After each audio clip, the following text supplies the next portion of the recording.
अभी तक हमने हाइगेन्स प्रिंसिपल और इंटरफेरेंस के बारे में पढ़ा है और ये भी सीखा है कि कब किस कंडीशन के लिए कंस्ट्रक्टिव इंटरफेरेंस होगा और किस कंडीशन के लिए डिस्ट्रक्टिव इंटरफेरेंस होगा।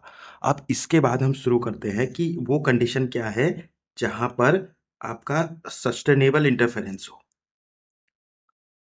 ठीक है, एक अच्छा खासा इंटरफेरेंस पैटर्न मिलने के लिए हमको क्या चीज जरूरी है। तो जैसे कि हम जानते हैं कि लाइट एक इलेक्ट्रोमैग्नेटिक वेव है, तो इसमें क्या होता है कि इलेक्ट्रिक फील्ड और मैग्नेटिक फील्ड क्या करते हैं, एक दूसरे के परपेंडिकुलर ऑसिलेट करते हैं। ठीक है, तो लाइट को दिखाने के लिए हम इलेक्ट्रिक फील्ड, मैग्नेटिक फील्ड और एक के वेक्टर लेते हैं। के उसके प्रोपोगेशन की डायरेक्शन को दिखाता है।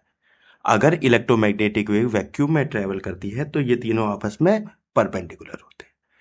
तो पहली कंडीशन है सस्टेन इंटरफेरेंस के लिए कि हमारा कोहेरेंट सोर्स होना चाहिए। तो कोहेरेंट सोर्स के बारे में हमने पिछले लेक्चर में बात की है कि ऐसे सोर्स जिनकी फ्रीक्वेंसी सेम हो और उनके बीच में कांस्टेंट फेज डिफरेंस हो। दूसरा है कि अगर दोनों सोर्स के एम्पलीट्यूड बराबर हो जाएंगे तो एक जगह पे आपको मैक्सिमम इंटेंसिटी मिलेगी और एक जगह पे आपको मिनिमम इंटेंसिटी मिलेगी, और जो मिनिमम इंटेंसिटी वाली फ्रिंजेस होगी वो परफेक्ट डार्क हो जाएगी। तो आपको अच्छा खासा इंटरफेरेंस का पैटर्न देखने को मिलेगा अगर दोनों ही वेव्स की एम्पलीट्यूड सेम हो। तीसरी कंडीशन है कि कोलिनियर प्रोपोगेशन होना चाहिए, कि अगर पहली वेव का वेव वेक्टर k1 है, दूसरी वेव का वेव वेक्टर k2 है, तो दोनों की डायरेक्शन क्या होनी चाहिए, आपस में बराबर होनी चाहिए। मतलब दोनों सेम डायरेक्शन में ट्रेवल करनी चाहिए। ये वेव भी इसी डायरेक्शन में जानी चाहिए और ये वेव भी इसी डायरेक्शन में जानी चाहिए। ठीक है, सेम डायरेक्शन ओवरलैप प्रॉपरली, ये भी एक नेसेसरी कंडीशन है। इसके बाद अब देखिए कि इंटरफेरेंस के लिए एक सोर्स होगा और ये दो स्लिट्स हैं, इनके बीच की डिस्टेंस d है और स्लिट से जो स्क्रीन के बीच की डिस्टेंस है वो कैपिटल D है। तो स्मॉल सोर्स सेपरेशन, ये जो d होना चाहिए ना, ये बहुत छोटा होना चाहिए, सोर्स बहुत ही आसपास होने चाहिए, तो तभी जाके एक अच्छा इंटरफेरेंस का पैटर्न आपको मिलेगा। उसके बाद एक नैरो सोर्स होना चाहिए, मतलब इसकी जो विड्थ है वो लैम्डा से छोटी होनी चाहिए या लैम्डा के कंपेरेटिव होनी चाहिए, तो तब एक अच्छा खासा इंटरफेरेंस का पैटर्न देखने को मिलेगा। और तीसरा पोलराइजेशन अलाइनमेंट होना चाहिए। अब देखो मैंने आपको जैसे बताया था कि इलेक्ट्रोमैग्नेटिक वेव लाइट पे इलेक्ट्रिक फील्ड भी होगा, मैग्नेटिक फील्ड भी होगा, तो electric field direction of propagation को दिखाता है। ये टॉपिक इलेक्ट्रोडायनेमिक्स का है, तो वहीं हम इसको समझने की कोशिश करेंगे। बस यहाँ पर इतना समझ लीजिए कि इलेक्ट्रिक फील्ड पोलराइजेशन की डायरेक्शन दिखाता है और दोनों वेव के पोलराइजेशन एक ही डायरेक्शन में होनी चाहिए, पैरेलल होने चाहिए। अगर ये सब कंडीशन फुलफिल हो जाएंगी तो आपको एक अच्छा खासा इंटरफेरेंस का पैटर्न देखने को मिलेगा।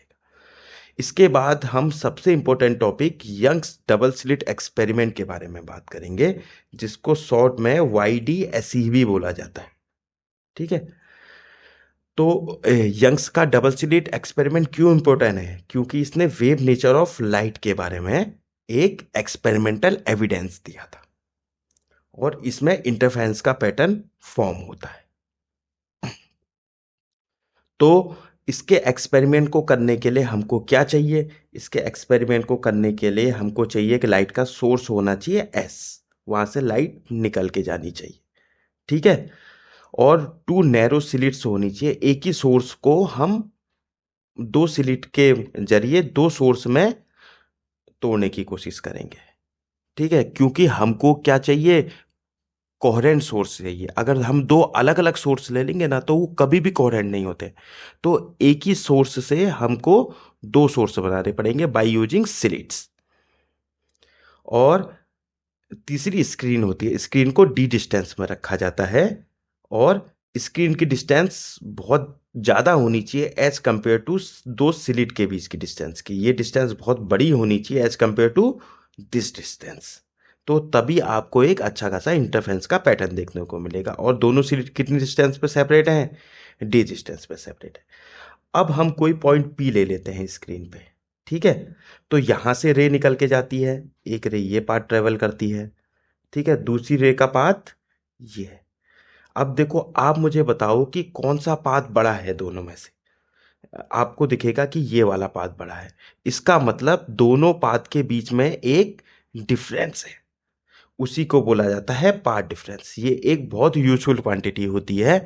तो हर किसी इंटरफेरेंस वाले एक्सपेरिमेंट में हमको इस पाथ डिफरेंस को निकालना पड़ता है।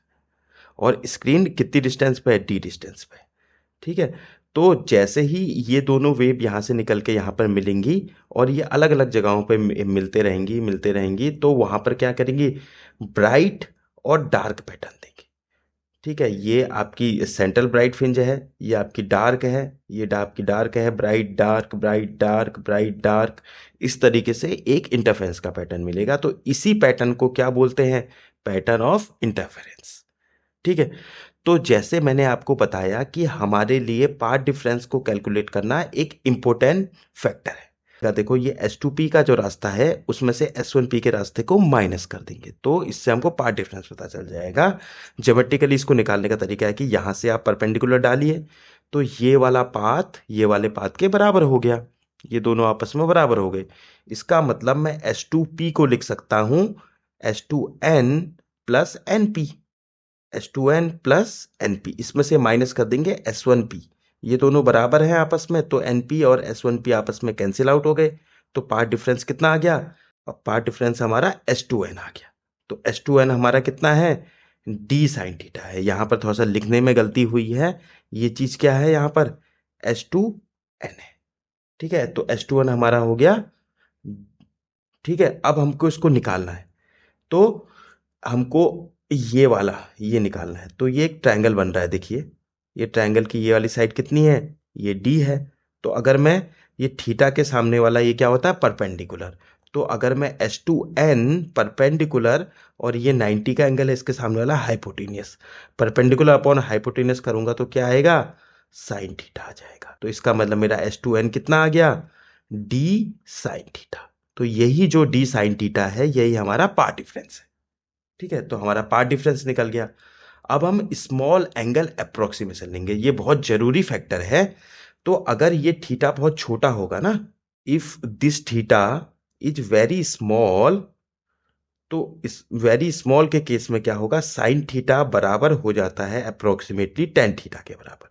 इसको आप वेरीफाई भी करके देख सकते हो। जैसे साइन 0 डिग्री निकालिए, तो साइन 0 डिग्री तो टेन 0 डिग्री के बराबर है, क्योंकि साइन 0 भी 0 होता है, टेन 0 भी।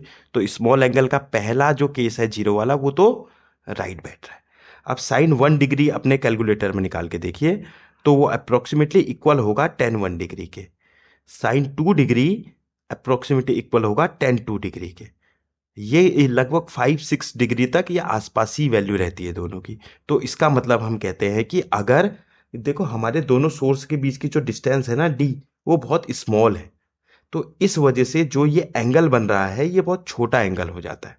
तो ये अप्रोक्सीमेशन हमारा यहाँ पर करेक्ट बैठता है। Sine theta is approximately equal to tan theta. ठीक है। और अगर ज्योमेट्रिकली आप टेन थीटा की वैल्यू निकालेंगे यहां से इस फिगर से, तो अगर ये एंगल थीटा है तो हमें ये वाला एंगल निकालना है। ठीक है। ये एंगल आपका थीटा हो गया। तो ये एंगल थीटा हो गया, तो ये परपेंडिकुलर ये 90 माइनस थीटा, तो ये वापस ये वाला एंगल भी थीटा हो जाएगा। ये जो ट्रायंगल है देखिए, ये वाला ट्रायंगल। ठीक है। अब यहां से टेन थीटा अगर मैं निकालूं तो टेन थीटा होगा परपेंडिकुलर, तो थीटा के सामने वाला परपेंडिकुलर, तो एक्स एन ओवर बेस, मतलब कैपिटल टी। इसका मतलब जो यहां पर आपका टेन थीटा आ गया, ये कितना आ गया? Action upon d. और एक्सन क्या है? Distance from the central maximum. जो यहां पर ये वाला मैंने सेंट्रल मैक्सिमम लिखा है, इससे जो यहां तक की एक के किसी भी एक फ्रिंज की डिस्टेंस है एनथ फ्रिंज, वो एक्सएन है। ठीक है। तो sine theta approximately equal to tan theta x n upon d. और जैसे ही डी साइन थीटा में को डी टेन थीटा बना सकते हैं, और डी टेन थीटा की वैल्यू रखेंगे एक्सन अपॉन टी, तो D into action upon T. देखिए पार्ट डिफरेंस को इक्वल नहीं किया है, अप्रोक्सीमेट किया है। ठीक है। अप्रोक्सीमेट है, तो ये सही। अब हमारा पार्ट डिफरेंस निकल के आ गया इतना। ठीक है। अब हम कंडीशन फॉर इंटरफेरेंस पढ़ेंगे। तो ऊपर देखिए, मैंने आपकी सुविधा के लिए कंडीशन ऑफ इंटरफेरेंस देखिए, अगर पाथ डिफरेंस एन लैम्डा के बराबर होगा तो ये कौन सी फ्रिंजेस बनेगी, ब्राइट फ्रिंज बनेगी, तो कंस्ट्रक्टिव इंटरफेरेंस होगा। तो जो ये पाथ डिफरेंस निकला इसको मैंने रख दिया किसके बराबर, एन लैम्डा के बराबर, and can take value this.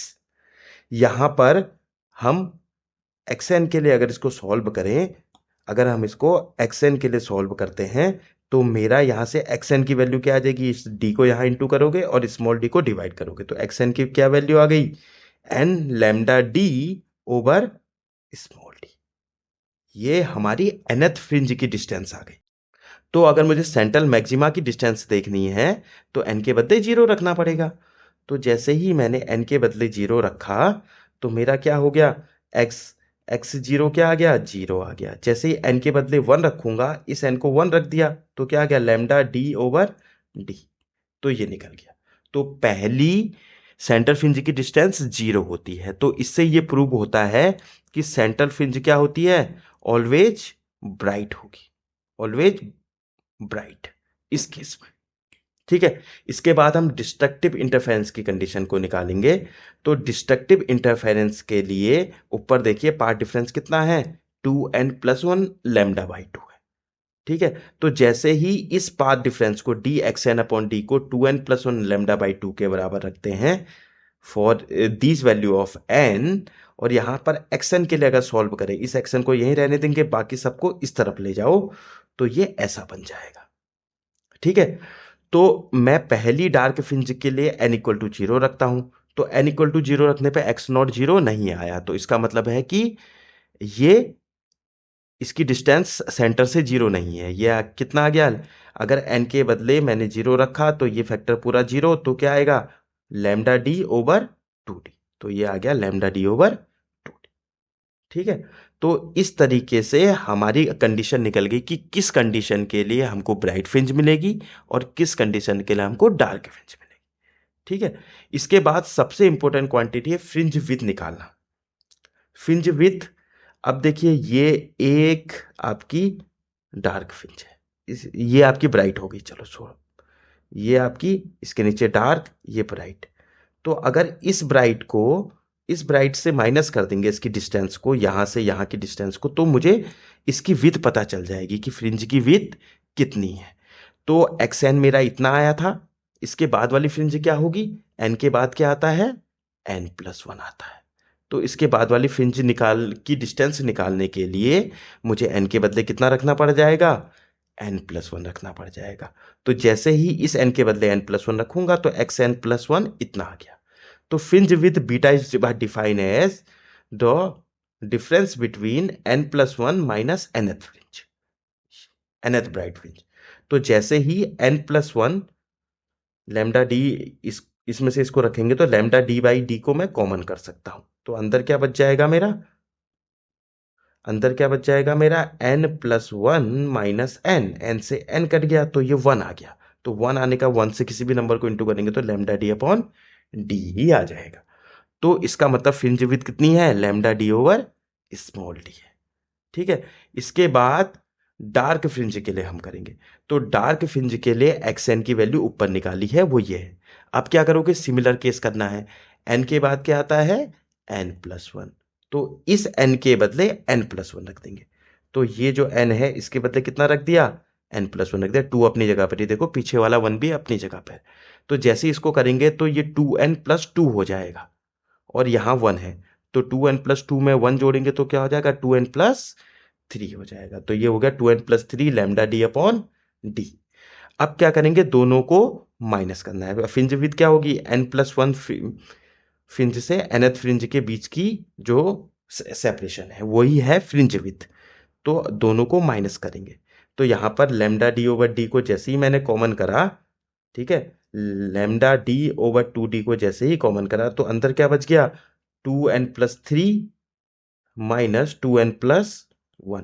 ये 2n से 2n कट गया, ये भी माइनस होगा बाहर से माइनस होने की वजह से, और 3 में से 1 करेंगे 2, तो ये होगा lambda d over D 2d into 2, 2 से 2 कट गया तो वापस कितना आ गया, लैम्डा डी ओवर डी आ गया। तो इसका मतलब हमको ये पता चल गया कि जो इसकी विड्थ है, ये आपकी ब्राइट की और चाहे डार्क हो, दोनों ही फ्रिंजों की विड्थ क्या होती है, बराबर होती है। इसका मतलब इंटरफेरेंस में जो फ्रिंजेस होती हैं वो बराबर साइज की होती है। ठीक है, ये फ्रिंजेस बराबर साइज की है।